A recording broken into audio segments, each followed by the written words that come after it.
Ganga Goya. Ya, hoy. Un eloto. Eso.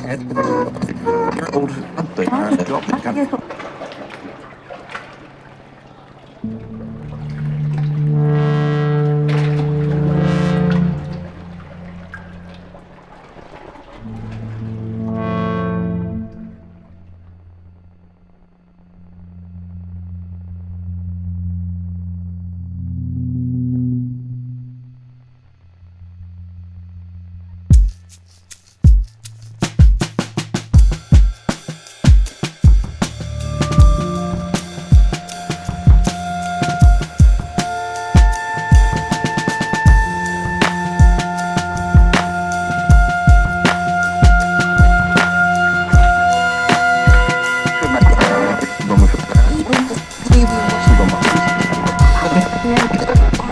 Goya. Ya, hoy. Un eloto.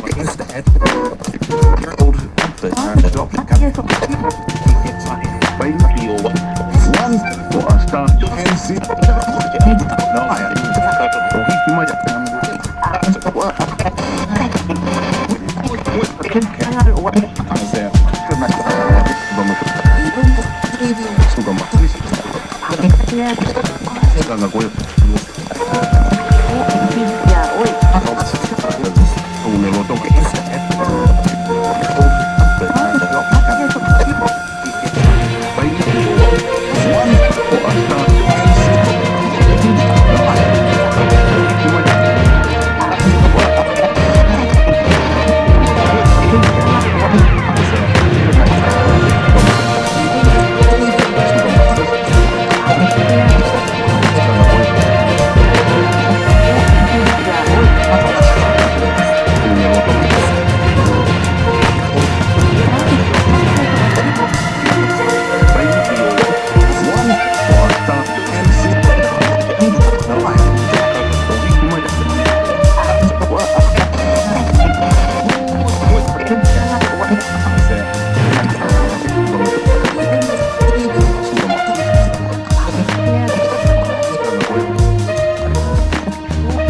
Ya, hoy.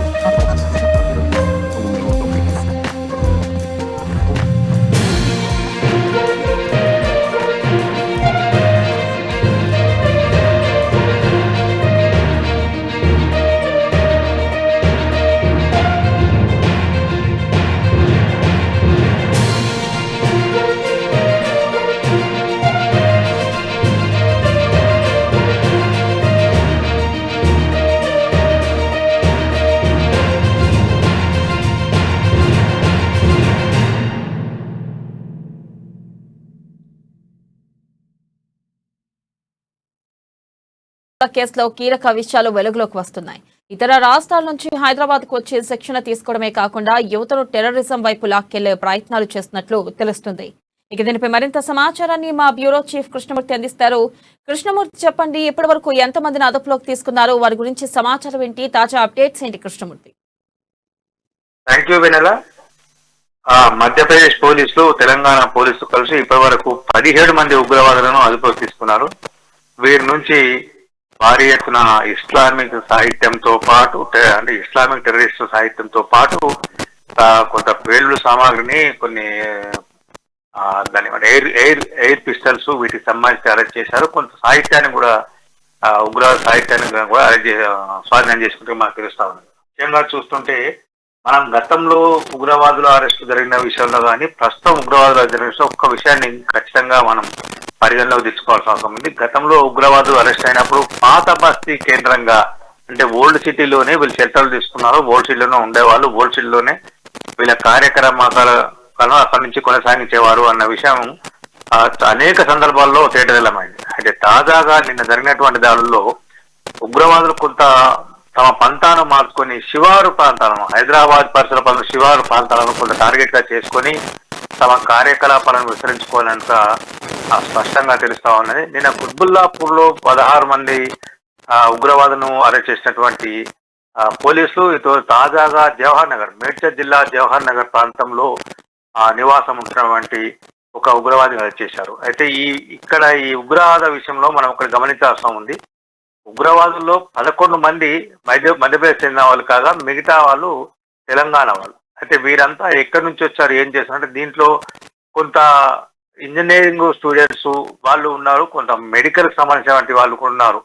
అంటే విద్యావంతులు, ఉన్నత విద్యావంతులు ఉన్నారు. దీంతో పాటు కొంత ఒకరిద్దరు అడ్డా మీద కూలీలు, అంటే నిత్యంగా కూలీ పని చేసుకునే ఉండేవాళ్ళు. అంటే ఇదంతా ఒక నటనలాగా చేసేందుకు వీళ్ళు చేసినట్టు కనిపిస్తుంది. అంటే ఉగ్రవాదులు నిన్నటి వరకు మనం గతంలో ఉన్నటువంటి కేసులను చూస్తే ఉపాధి కోసం వెతికే వాళ్ళని కానీ యువకులను ప్రధానంగా తీసుకొని వాళ్ళని ఉగ్రవాదం వైపు ఆకర్షితం చేసి వాళ్ళ ఉగ్ర కార్యకలాపాలకు పాల్పడే విధంగా వాళ్ళని ప్రేరేపించడము, అవసరమైతే బాంబు పేలులు, బాంబు తయారీలు వీటికి సంబంధించి శిక్షణ ఇవ్వడం, ఈ కార్యక్రమాల మీద వాళ్ళను కొంత చైతన్యం పరిచినటువంటి ఉగ్రవాద సంస్థలు తాజాగా చూస్తుంటే విద్యావంతులు, ఇంజనీరింగ్ స్టూడెంట్స్ అంటే హైఫై ఉండేటువంటి కుటుంబాలను వాళ్ళను హైఫైగా తిరిగే వాళ్ళను కొంచెం వాళ్ళని టార్గెట్ గా చేసుకొని ఈ కార్యక్రమాలకు శ్రీకారం చుట్టాలని నిర్ణయించి మనకు స్పష్టంగా తెలుస్తా ఉన్నాయి. ఇక్కడ మనం గమనిస్తే ఒకరేమో మెడికల్ కాలేజీలో HOD, head of the department గా ఉన్నటువంటి వారు, మరొకరు ఇంజనీరింగ్ కళాశాలలో పనిచేస్తున్న వారు, ఇంకొకరు టెక్నికల్ డిపార్ట్మెంట్ లో ఉన్న వాళ్ళు, ఇద్దరు కూలీలు, ఇంకొక అతను కూడా ముగ్గురు కూలీలు. అంటే వీరంతా కూడా చూస్తుంటే అన్ని స్థాయిలో వాళ్ళను ఉగ్రవాదం వైపు మళ్లించాలి, ఉగ్రవాద కార్యకలాపం చేయాలి, ఉగ్రవాద కార్యకలాపము వాళ్ళను బలిపశం చేయాలి అన్న కోణంలో ఉగ్ర సంస్థలు పనిచేస్తున్నది మనకు స్పష్టంగా తెలుస్తుంది.